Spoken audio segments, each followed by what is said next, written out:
Hello dudes, it's Mailloux here, back with another Wynncraft guide. Today we're taking a look at housing. Not the traveling merchant, but housing behind him. Now in most cities you're going to be able to find this hot air balloon. You can also find them, for example, in the void. But some places are only accessible for like champion ranks, etc. and stuff. But anywho, we're in Debtless, and we can find this hot air balloon here, and it says click to go to your housing plot. Now, housing costs, as we can see by clicking on it, 750 emeralds. That's 11 blocks and 46 emeralds. You basically just click purchase house. There we go. We now have a housing plot. You can't see it or anything, it's not in the actual city.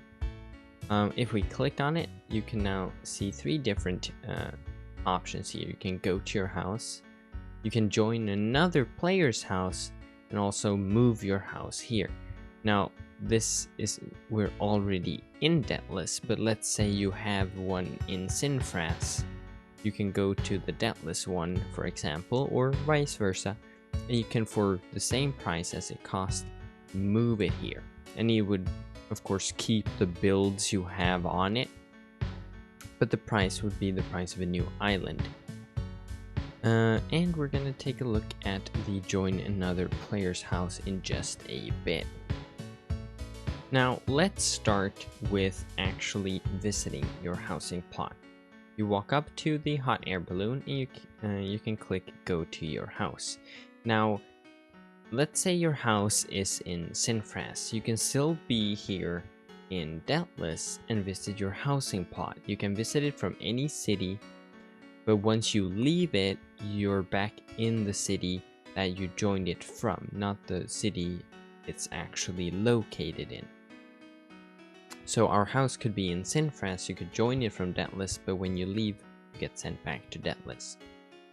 So it's not a fast travel point, but you just click go to your house. And here we are. Here's our housing island.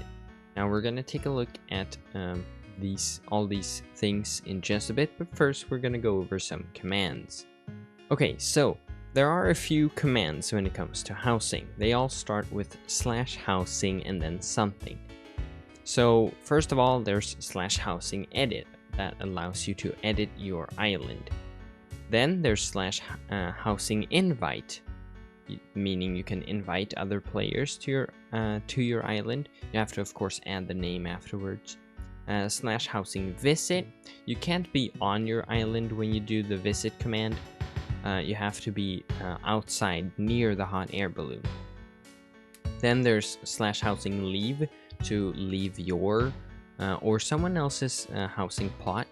/housing public, to make it publicly visible for everyone. /housing kick, to kick someone, or /housing kick all, to kick everyone. Then there's /housing ban, to ban them, right? So kick would only kick them in the moment, ban would ban them forever. And then /housing unban.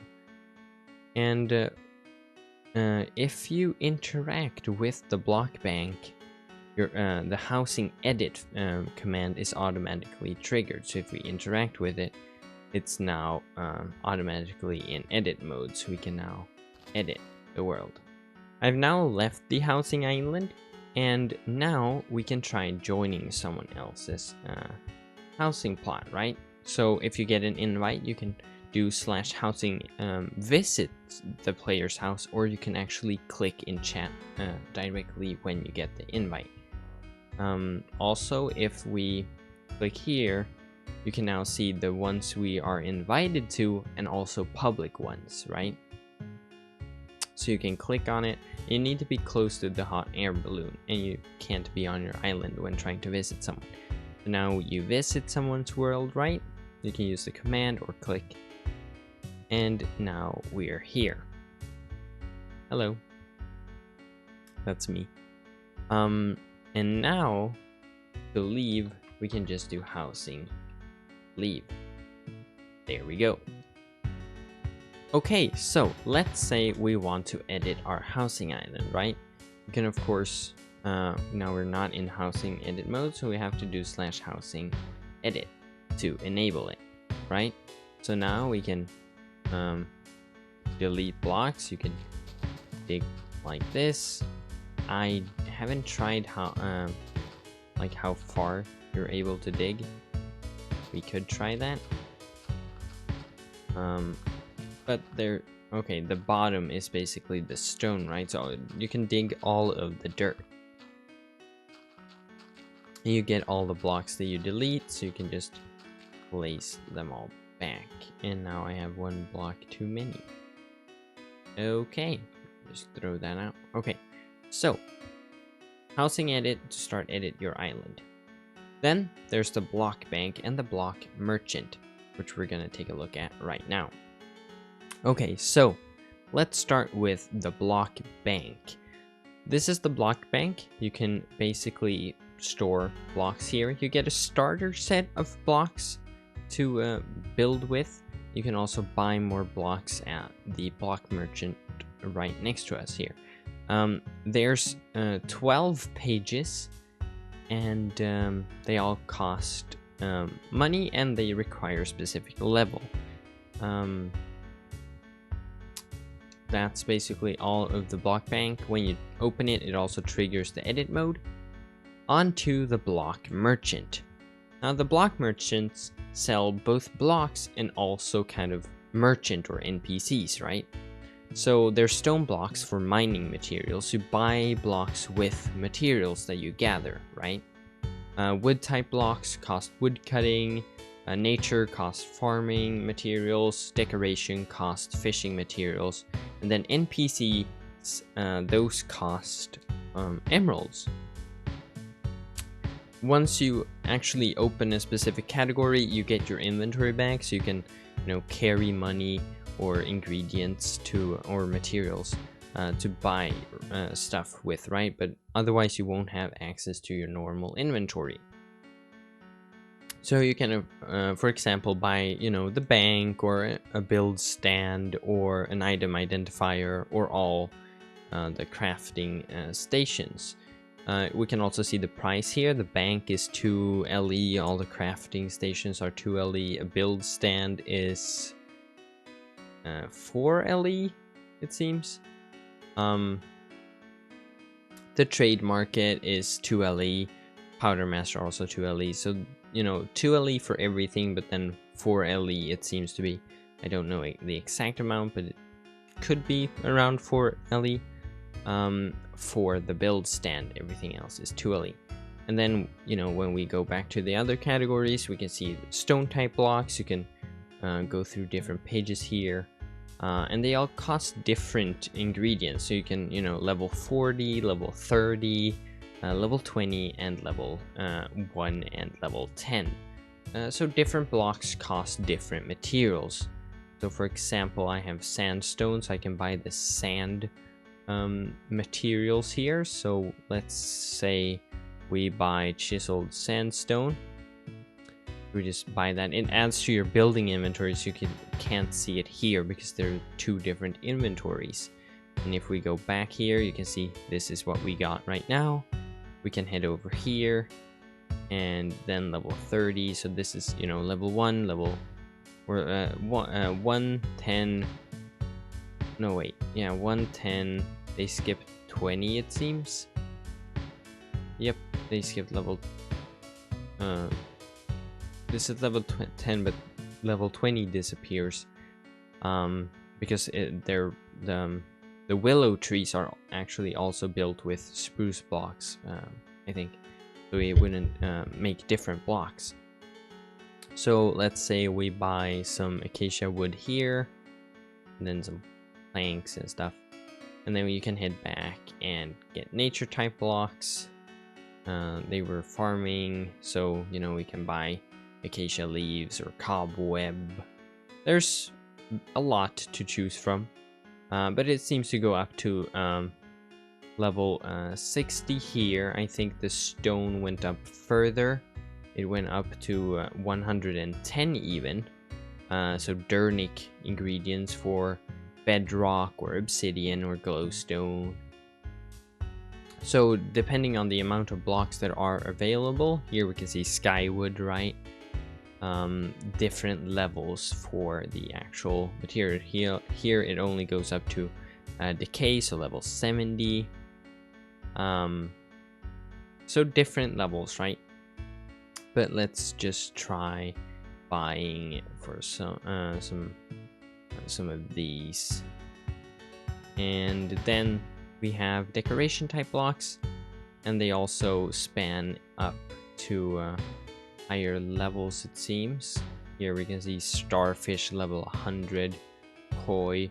We have 2 rows here for level 60, so it goes from level 60 up to level 100, so it differs a bit. We have koi, piranha, ice fish, and then we have carp oils, salmon, and trout. More trout, and then all the basic are just gudgeon, right? So not, you know, a big leap in levels here, but it depends on the block. You know, it goes from terracotta to end portal or enchantment table. So if we now exit the block merchant, we now get all of our blocks. We can now stack them together. It doesn't automatically stack them, and it does put them in the bank if you have too much in your inventory. And we can now basically start building whatever we would want to build, right? So let's say that we, for example, want to, you know, buy these NPC type blocks, right? Let's say we want a bank or a build stand, for example. So let's take a build stand and a bank and an item identifier and maybe a blacksmith too, and alchemist. Okay, there we go. As you can see, it was 2 LE per and then 4 LE for the others. Let's interact with this to get our building one, right? So we now have them right here. So let's say we want to place the bank on some kind of bench here. That stair disappeared. Just do that so we can do some kind of bench sort of thing here, like that. We can now just place the bank on there, and if we were to do /housing edit to get our normal character back, you can now open your regular bank and put your stuff in. Works like a charm. And then we can go back to housing edit, and we can, you know, place our blacksmith and our identifier. Let's have a build stand over there. If we now do /housing edit back, we can interact with this build stand, and let's get into how this works. So, okay, the build stand, how does it work? Now, there's 4 more options here. There's switch build, it costs 2 soul points. There's place build, reset build, and rename build. So let's say you have multiple build stands, right? You can rename them to, let's say, warrior level 80. Can we do numbers? That's the question. Yes, we can. So you can now see, you know, if you have a huge mansion or whatever, right? You can walk through a hallway with plenty of build stands. You can see, oh, okay, that's my warrior level 80 build, right? Let's say we want to place a build. We place our build here. I'm not carrying anything. It takes the weapon as well, but it only takes 1 weapon. And it also, it says the level as well. Now we can do switch build, right? So we can switch, it will switch the one we're carrying, right? If I have a different build on me, let's see if I have any armor. Okay, let's take that. That. Not that. Well, actually, we can take that because we can reset the skill points here. You can see dexterity 35, and then strength, and intelligence. So, as you can see now, we have basically a different build, lacking chestplate, and I need AGI. Okay, AGI is back up. Okay, so we have a different build now. And what we can do now is that we, you can equip the build, but it would take what we're carrying into our inventory, right? But switch build, it takes and switches what we're carrying onto here, right? So let's do a quick build. We get the build we had in our inventory, right? But it didn't switch the skill points around. As you can see, the same skill points. It just puts on what's basically possible, right? But now we have this, let's take defense. Okay, so now we have this build, right? It took that build, but now we can do switch build. This takes the soul points, switches our skill points, and puts the build automatically on. So we can do switch build, and it didn't change the... Oh, okay, it resets the skill points. It actually doesn't set them for you. It just resets them, but you have to still set them, right? As we can see, none of these that it put on require skill points, so you will still have to fix the skill points yourself, but it puts on what you were carrying. And now you can also reset your build stand to clear it, and it also clears the name. So that is this the build stand basically, and these work just as normal. All of them work as normal. Let's go back into housing edit. We can also place our alchemy station. Ta-da! So this is it. And if you don't like the way your build turned out, you can just delete everything. Just punch them all. It's weird how the destroying of blocks work, because you click on them and it kind of destroys them as creative, but it feels like there's a little bit of lag, so you can accidentally delete some other blocks as well. Otherwise, it's working almost exactly like creative, except that you get the blocks that you punch, and you can do that. And now we can just put everything in the block bank. Okay, that's weird. Did he give me obsidian? Oh, and it does put blocks here as well. Ah, this is supposed to be the bank, as you can see, but it turned it into obsidian because I'm on beta and I need to bug report that, but it would give you your bank back basically. Anywho, that has been all for this housing guide. Thank you guys so much for watching, and goodbye.